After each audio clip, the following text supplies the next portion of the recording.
नमस्कार विद्यार्थी मित्रांनो, स्कॉलरशिप आणि बरंच काही या आपल्या यूट्यूब चॅनलमध्ये तुम्हा सर्वांचं मनापासून स्वागत। आजच्या व्हिडिओमध्ये आपण इयत्ता तिसरीसाठी पेपर क्रमांक जो 2 आहे इंग्रजी आणि बुद्धिमत्ता, तर याची कोणत्या प्रश्नाची कोणती उत्तर असणार आहेत हे पाहणार आहोत।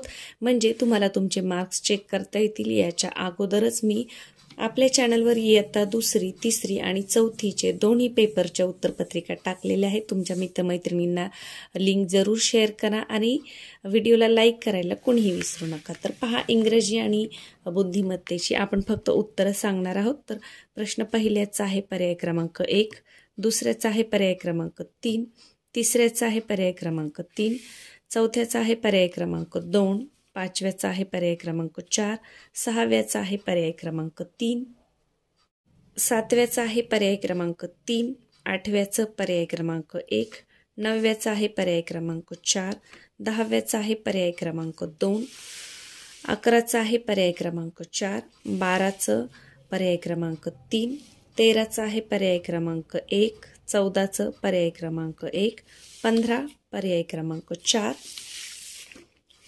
पुढे पहा 16 पर्याय क्रमांक 3, honesty is the best policy, 17 पर्याय क्रमांक 1, 18 पर्याय क्रमांक 3, 19 पर्याय क्रमांक 2, यानंतर पुढे पहा 20 पर्याय क्रमांक 4, 21 पर्याय क्रमांक 2, 22 पर्याय क्रमांक 1, 23 पर्याय क्रमांक 2, 24 पर्याय क्रमांक 1, 25 पर्याय क्रमांक 4, 26 पर्याय क्रमांक 4, 27 पर्याय क्रमांक 1, 28 पर्याय क्रमांक 4, 29 पर्याय क्रमांक 1, 30 पर्याय क्रमांक 3, 31 पर्याय क्रमांक 4, यानंतर पहा 32 पर्याय क्रमांक 3, 33 पर्याय क्रमांक 4। कारण इथे काय झाले माहितीये का, 15/5 असं न करता पहिलं झाड आपले येणार आहे। पहा, हे आपण नारळाची 15 झाडे धरा, 1 2 3 4 5 6 7 8 9 10 11 12 13 14 15,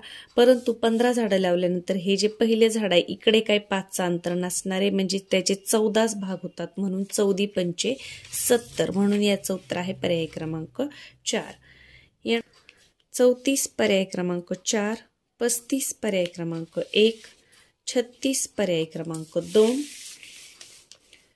37 पर्याय क्रमांक 4, 38 पर्याय क्रमांक 1, 39 पर्याय क्रमांक 4, 40 पर्याय क्रमांक 3, 41 पर्याय क्रमांक 4, 42 पर्याय क्रमांक 4, 43 पर्याय क्रमांक 2, 44 पर्याय क्रमांक 1। इथे काय अंकांचा गुणाकार केलाय पहा, 4 त्रिक 12, 12 72, मग 8 9 72, पण गुणिले 0 केल्यावर उत्तर 0च येतं, म्हणून पर्याय क्रमांक 1।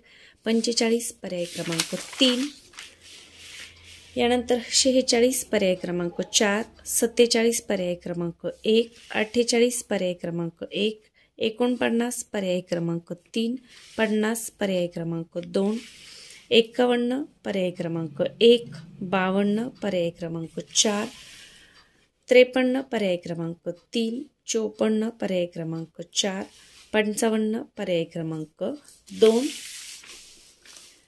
56 पर्याय क्रमांक 3, 57 पर्याय क्रमांक 57चं मलाही नाही सुटलं, मी नंतर याचा एक शॉर्ट बनवून तुम्हाला टाकेल। 58 पहा पर्याय क्रमांक 4, यानंतर 59 पर्याय क्रमांक 2, 60, कारण इथे 3 ने निशेष भाग जाणाऱ्या समसंख्या विचारल्या आहे, म्हणून आपल्याला फक्त समसंख्या मोजायच्या होत्या, म्हणून त्याचं उत्तर आहे पर्याय क्रमांक 2। 60चा आहे पर्याय क्रमांक 3, 61 पर्याय क्रमांक 1, 62 पर्याय क्रमांक 3, 63 पर्याय क्रमांक 2, 64 पर्याय क्रमांक 4, 65 पर्याय क्रमांक 2, 66 पर्याय क्रमांक 4, यानंतर पहा 67 पर्याय क्रमांक 1, 68 पर्याय क्रमांक 1, 69 पर्याय क्रमांक 3, 70 पर्याय क्रमांक 3, 71 पर्याय क्रमांक 2, 72 पर्याय क्रमांक 4, यानंतर 73 पर्याय क्रमांक 1, 74 पर्याय क्रमांक 2 आणि 75चा आहे पर्याय क्रमांक 2. तर तिसरीचा इंग्रजी आणि बुद्धिमत्तेचा पेपर सुद्धा एकदम सोपा होता. याच्यामध्ये फक्त एकच आपल्याला उत्तर समजलेलं नाही, ते म्हणजे 57. तर मी आज घाईमध्ये व्हिडिओ बनवलाय म्हणून मी हे सोडवत बसले नाही, तर याचा शॉर्ट व्हिडिओ बनवून मी तुम्हाला नंतर नक्की सांगेन. व्हिडिओला लाईक करायला विसरू नका. ज्यांना चांगले मार्क्स मिळालेले आहेत तर त्यांचं माझ्याकडून खूप खूप अभिनंदन. काहींना कमी मार्क्स मिळाले असतील तर अजिबात नाराज होऊ नका. पुढच्या वर्षी अजून जास्त चांगला अभ्यास करा. या उत्तरपत्रिकेमध्ये एखाद दुसरा मार्क तुमचा कमी जास्त होऊ शकतो, बाकी पेपर अगदी सोपा होता. चला तर मग व्हिडिओला लाईक करून घ्या.